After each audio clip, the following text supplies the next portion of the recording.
Budget प्रक्रिया को समझने से पहले आइए जानते हैं क्या है बजट। वार्षिक वित्तीय विवरण या प्रत्येक वित्तीय वर्ष के संबंध में भारत सरकार की अनुमानित प्राप्तियों और व्यय का विवरण बजट के रूप में जाना जाता है। बजट पेश किए जाने की प्रक्रिया की बात की जाए तो साल 2016 तक बजट को लोकसभा में 2 भागों में प्रस्तुत किया जाता था, रेल बजट और आम बजट। रेल बजट में रेल मंत्रालय की वित्तीय स्थिति और आम बजट में रेलवे छोड़कर भारत सरकार की वित्तीय स्थिति की समग्र तस्वीर पेश की जाती थी। साल 2017 और 18 में रेल बजट का आम बजट में विलय हो गया। अब सदन में केंद्रीय बजट के रूप में एकल दस्तावेज पेश किया जाता है।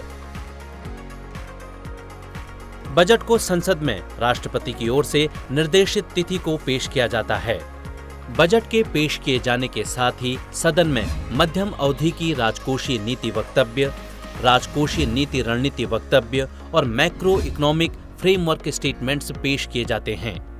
हालांकि साल 2019 में केवल 2 बयान मध्यम अवधि की राजकोषीय नीति, सहवित्तीय नीति, रणनीति वक्तव्य और मैक्रो इकोनॉमिक फ्रेमवर्क स्टेटमेंट्स पेश किए जाते थे। इसके साथ ही बजट की एक प्रति राज्यसभा के पटल पर रखी जाती है। चुनावी वर्ष में बजट 2 बार प्रस्तुत किया जा सकता है, पहले कुछ महीनों के लिए लेखानुदान प्राप्त करने के लिए और बाद में पूर्ण रूप से। बजट पत्रों का विवरण पूरे व्यवस्थित तरीके से होता है। केंद्रीय बजट के सेट सदस्यों की डिवीजन संख्या के अनुसार व्यवस्थित तरीके से आंतरिक और बाहरी लॉबी में लगे बूथों से सदस्यों को वितरित किए जाते हैं। यदि डिवीजन नंबर आवंटित नहीं किए गए हैं तो इन बूथों को राज्यवार व्यवस्थित किया जाता है। वित्त मंत्री के भाषण के समाप्त होने के बाद वित्त विधेयक पेश किया जाता है और सदन को दिन भर के लिए स्थगित कर दिया जाता है। इसके बाद बजट के दस्तावेज सदस्यों को दिए जाते हैं। बजट पर चर्चा की अगर बात की जाए तो जिस दिन बजट पेश किया जाता है उस दिन उस पर कोई चर्चा नहीं होती है। बजट पर 2 चरणों में चर्चा की जाती है। सामान्य चर्चा के बाद विस्तृत चर्चा और अनुदान की मांगों पर मतदान। बजट पर चर्चा के लिए समय का आवंटन भी व्यवस्थित तरीके से होता है। बजट पर चर्चा के लिए नियत समय तय होता है।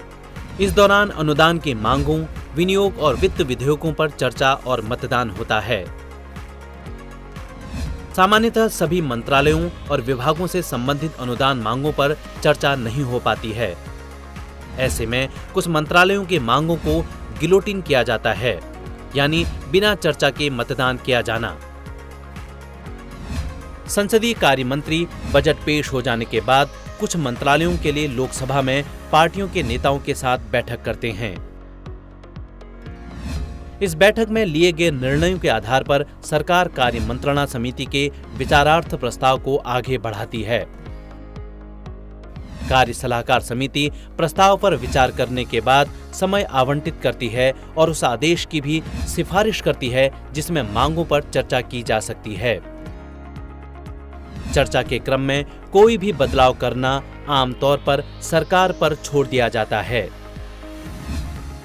कार्य मंत्रणा समिति की ओर से समय आवंटन के बाद सदस्यों की जानकारी के लिए विभिन्न मंत्रालयों की अनुदान मांगों को सदन में उठाए जाने की तारीखों और क्रम को दर्शाने वाली एक समय सारणी सदस्यों की जानकारी के लिए प्रकाशित की जाती है। बजट पर सामान्य चर्चा के दौरान उससे संबंधित किसी भी सिद्धांत पर चर्चा हो सकती है। हालांकि इस दौरान सदन में कोई प्रस्ताव पेश नहीं किया जा सकता है। बजट पर चर्चा पूर्ण होने के बाद अंत में केंद्रीय वित्त मंत्री चर्चा पर उत्तर देते हैं। साल 1993 में संसद की विभाग संबंधित स्थायी समितियों के निर्माण के साथ इन समितियों की ओर से सभी मंत्रालयों, विभागों की अनुदान मांगों पर विचार किया जाना आवश्यक है।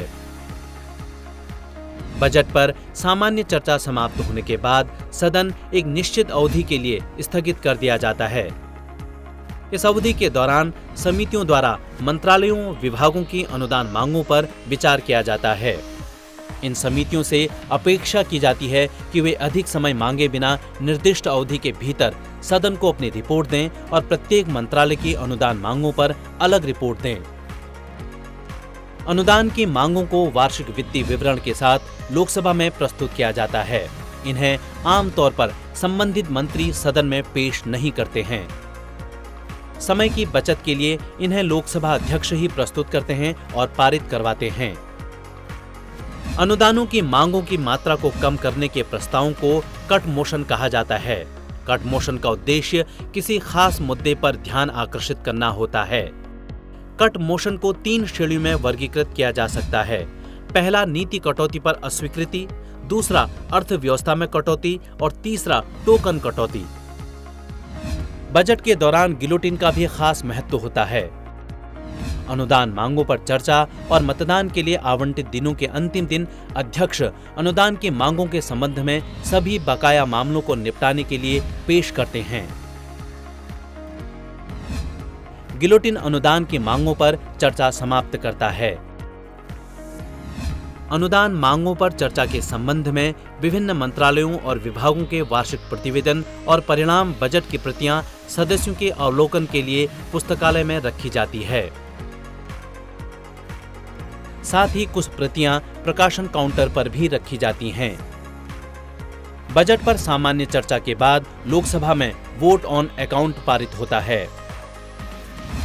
हालांकि साल 2017-18 में बजट पेश किए जाने की तारीख बदल जाने के बाद वोट ऑन अकाउंट की आवश्यकता नहीं होती है। अनुदान की अनुपूरक और अतिरिक्त मांग की बात की जाए तो बजट में किसी विशेष सेवा के लिए आवंटित राशि अगर व्यय किए जाने के उद्देश्य से अपर्याप्त मानी जाती है तो उस वक्त अनुदान की अनुपूरक और अतिरिक्त मांगों को दोनों सदनों के सामने पेश किया जाता है। बजट प्रक्रिया में विनियोग विधेयक भी अहम होता है। अनुदान की मांगों को सदन की ओर से पारित किए जाने के बाद भारत की संचित निधि से अनुदानों को पूरा करने के लिए आवश्यक सभी धन और भारत की संचित निधि पर प्रभारित व्यय के विनियोग के लिए एक विधेयक पेश किया जाता है। उस पर विचार किया जाता है और पारित किया जाता है। ऐसे विधेयक को पेश करने का विरोध नहीं किया जा सकता है। इसके साथ ही वित्त विधेयक भी इस दौरान पेश होता है। वित्त विधेयक का अर्थ अगले वित्तीय वर्ष के लिए भारत सरकार के वित्तीय प्रस्तावों को प्रभावी बनाने के लिए आमतौर पर हर साल पेश किया गया एक विधेयक है और इसमें किसी भी अवधि के लिए पूरक वित्तीय प्रस्तावों को प्रभावी करने के लिए एक विधेयक शामिल है। राष्ट्रपति शासन के तहत केंद्र शासित प्रदेशों और राज्यों के बजट भी लोकसभा में प्रस्तुत किए जाते हैं। यह प्रक्रिया केंद्रीय बजट के पेश किए जाने की प्रक्रिया के समान होती है।